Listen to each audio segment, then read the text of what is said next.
It's Monday morning. The coffee machine. Someone leans in and asks if you caught the game last night, and there's this half second where your face does something. Not a lie exactly. A small social performance you say, "No, I missed it," in a tone that suggests you would have watched if life had only allowed it. And then you stand there while three coworkers replay the fourth quarter in a language that sounds like English but somehow isn't. And you smile and nod at the rhythm of their voices, waiting for the moment you can excuse yourself back to your desk. And later, sitting at that desk, a small, uncomfortable thought visits you. What is wrong with me that I can't make myself care about this? If that scenario just landed in your chest, I want to tell you something. You are not broken. You are not boring. You are not, despite the quiet suspicion that's been following you since gym class, a person who's missing some essential human gear. According to a 2023 Pew Research survey, 62% of Americans don't closely follow sports. You are, statistically, the majority. And what's actually happening in your brain when that conversation washes over you is one of the more psychologically interesting things going on in any given break room in America. Let's start with the first thing nobody tells you. Sports fandom isn't really about sports. It's about tribe. Humans evolved over hundreds of thousands of years in small groups, and your survival depended entirely on your position in that group. Higher status, more food, better mates, protection from whatever was lurking in the dark. Your brain still runs that ancient software, and modern fandom has hijacked it almost perfectly. When a fan watches their team play, their brain releases oxytocin, the same bonding chemical that fires when you hold your kid or hug a close friend. Wild, right? Their nervous system genuinely treats those millionaire strangers in matching uniforms like part of their clan.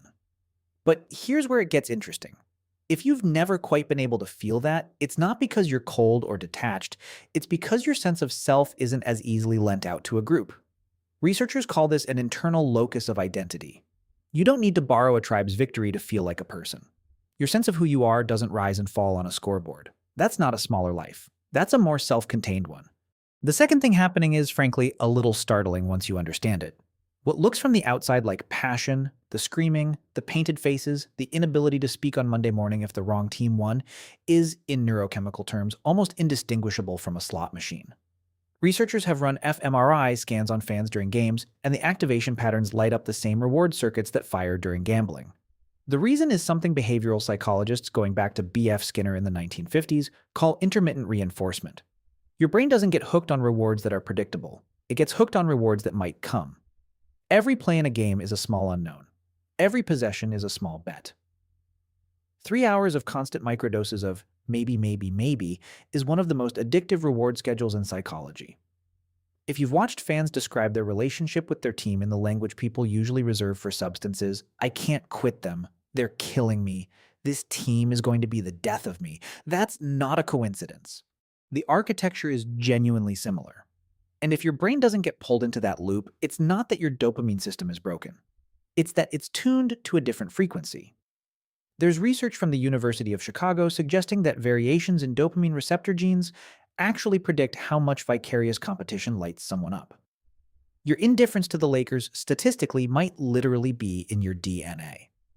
The third piece is something social psychologist Robert Cialdini documented back in 1976, and it's one of those concepts that once you see it, you start seeing everywhere. It's called BIRGing, basking in reflected glory. When a fan's team wins, they say, "We won." When the team loses, suddenly it's "they lost." Notice the pronoun. The self attaches to victory and quietly detaches from defeat, and most fans aren't even aware they're doing it. It's a beautiful, free hit of self-esteem on the weeks the team wins. The cost is that on the weeks the team loses, real cortisol shows up in real bloodstreams. Real moods darken. Real arguments happen at real dinner tables over a result no one in the room had any control over. If you've never wanted to rent that kind of psychological real estate to strangers in helmets, it's not coldness. It's that your self-esteem is anchored somewhere more stable. The work you made, the people you actually know, the values you actually hold. Your sense of being okay doesn't get borrowed back from a stadium every Sunday night. The fourth thing is about where your emotional energy actually goes, because here's something that sounds almost contradictory. Sports fans often score quite high on certain empathy measures. They've trained themselves, in a way, to care about strangers. The athlete's injury, the rookie's nerves, the veteran's last season. That capacity to feel for someone you've never met is real, and it's not nothing. So why don't you feel it for athletes? Because empathy is a finite resource. Everyone has a limited budget for how deeply they can care about things, and you've allocated yours differently. There's a 2021 finding in personality research that people with low sports interest tend to score much higher on openness to experience, one of the big five traits, and on what researchers call appreciation of beauty. Translation: the same emotional fuel a fan pours into a championship run, you're pouring into a piece of music that wrecks you, a novel that rearranges something inside you, a conversation that goes somewhere you didn't expect. You're not unmoved. You're moved by different things. And the things that move you tend to be things where the meaning isn't pre-packaged, where you have to do some of the work yourself to find what's there. That's not snobbery. That's a measurable preference your brain has been making since you were small. The fifth piece is the one that puts it all together. Sports fandom, at its heart, is what psychologists call parasocial investment, a one-way relationship with people who don't know you exist. The team doesn't know your name, the athletes will never read your tweets, the investment goes out, and nothing comes back except the result of the game. People who don't obsess over sports tend to prefer the opposite, direct engagement. They want their emotional energy to land somewhere that can land back. A friendship that requires both people to show up. A creative project where the result actually has their fingerprints on it. A relationship where their care changes the outcome. Neither is superior, and the world genuinely needs both kinds of people. But this is why fans and non-fans sometimes look at each other across an unbridgeable little gap. One group is finding epic, communal meaning in something larger than themselves that they can't control. The other is finding meaning in something smaller and more particular that they can. Both are doing exactly what the human brain needs. They're just doing it through completely different doors. Now the honest moment.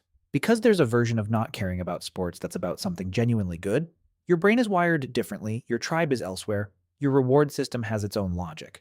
But there's also a version of it that's tenderer than that. Some people don't care about sports because somewhere along the way, sports culture made them feel small. The kid picked last in gym class, the teenager who couldn't fake interest fast enough at family gatherings and got labeled difficult, the adult whose parent only really came alive in front of a screen and never quite came alive in front of them. If any of that is part of your story, the indifference you feel now might be partly real and partly a small, quiet shield. Both can be true at once. The shield isn't a problem. It's just worth knowing the shape of what you're carrying, because some rooms are safe enough that the shield is allowed to come down. But for most of you, go back to that break room. Go back to the Monday morning conversation that felt like a door closing softly in your face.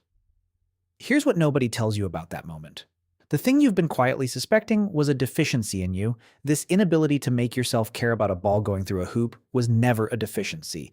It was your brain accurately reporting that the meaning your coworkers were finding in that game lives, for you, somewhere else entirely. In the sentence you read last night that made you put the book down for a minute. In the long conversation with one person at the dinner party while everyone else watched the screen.